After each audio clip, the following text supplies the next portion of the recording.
Assalamualaikum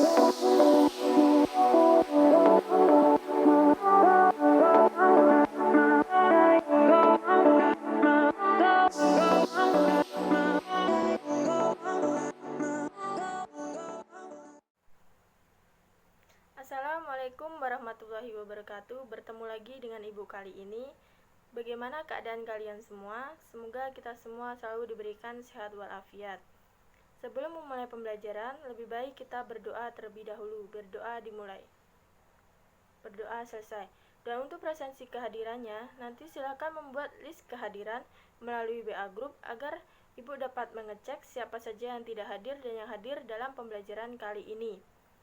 Sebelum Ibu menjelaskan mengenai materinya, Ibu akan menjelaskan terlebih dahulu tentang KD dan tujuan pembelajaran itu sendiri. Dan untuk KD-nya adalah menganalisis perencanaan kebutuhan pegawai dan merencanakan kebutuhan pegawai.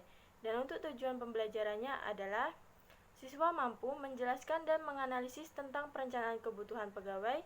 Siswa dapat menjelaskan pengertian formasi pegawai dan tujuan penetapan formasi pegawai.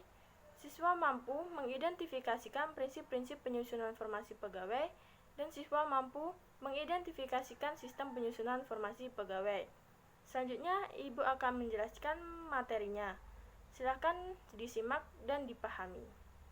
Untuk perencanaan kebutuhan pegawai itu ada beberapa bagian yang harus dibahas. Yang pertama, perencanaan kebutuhan pegawai. Yang kedua, pengertian formasi pegawai. Yang ketiga, tujuan penetapan formasi pegawai. Yang keempat, prinsip-prinsip formasi pegawai. Yang kelima, sistem penyusunan formasi pegawai.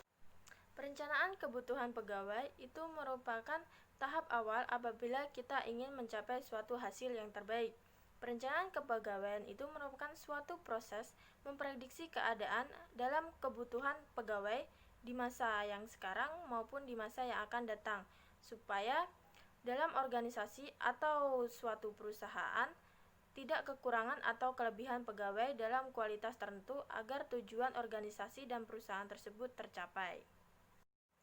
Alasan perencanaan kebutuhan pegawai itu harus dilakukan secara teliti dan sistematis. Yang pertama, adanya perubahan sistem komposisi kepegawaian. Yang kedua, kebutuhan akan pegawai yang kompeten dengan jumlah yang tepat. Yang ketiga, perencanaan sebagai dasar dari keberhasilan manajemen. Yang keempat, adanya peluang baru yang potensial. Yang kelima, ada perubahan tingkat kinerja organisasi itu sendiri. Selanjutnya ada formasi pegawai. Apa sih arti dari formasi pegawai itu? Formasi pegawai merupakan penetapan jumlah dan kualitas pegawai yang diperlukan berdasarkan keadaan yang nyata, perluasan organisasi, dan volume pekerjaan yang harus dilaksanakan dengan tujuan organisasi itu sendiri, sehingga pekerjaannya itu dapat terlaksana dengan efektif, efisien, dan berkesinambungan. Ada beberapa unsur-unsur dalam formasi pegawai. Yang pertama, formasi pegawai merupakan jumlah dan susunan pangkat pegawai. Yang kedua, diperlukan oleh satuan organisasi negara. Yang ketiga, berlaku untuk jangka waktu tertentu. Yang keempat, ditetapkan oleh Menteri Penertiban dan Penyempurnaan Aparatur Negara.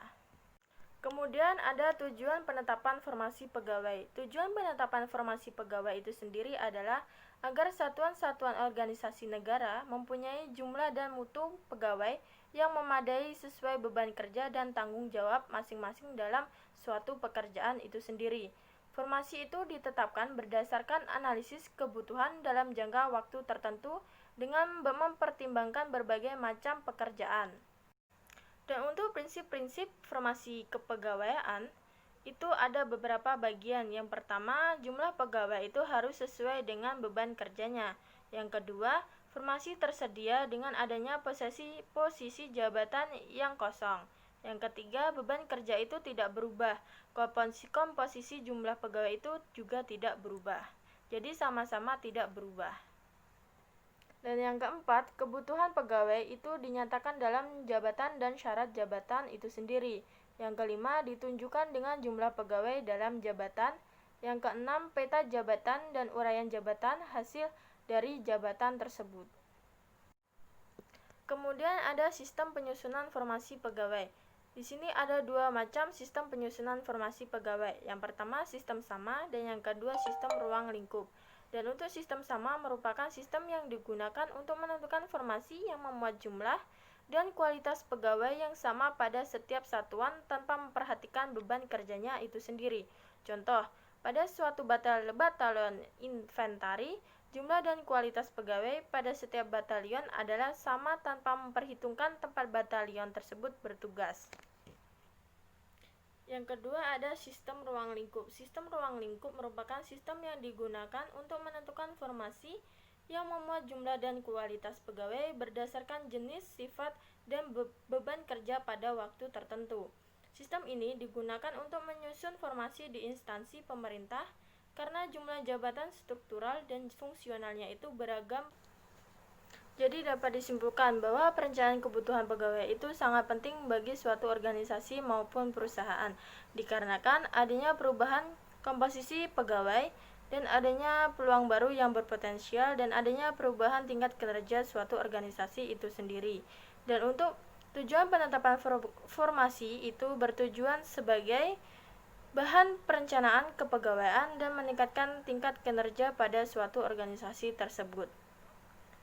Itu tadi penjelasan mengenai materi perencanaan kebutuhan pegawai. Jika ada yang kurang paham mengenai materinya, silakan dipahami lagi PPT dan penjelasannya.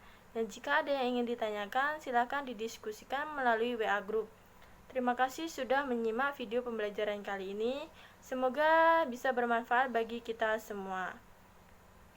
Ibu akhiri, wassalamualaikum warahmatullahi wabarakatuh.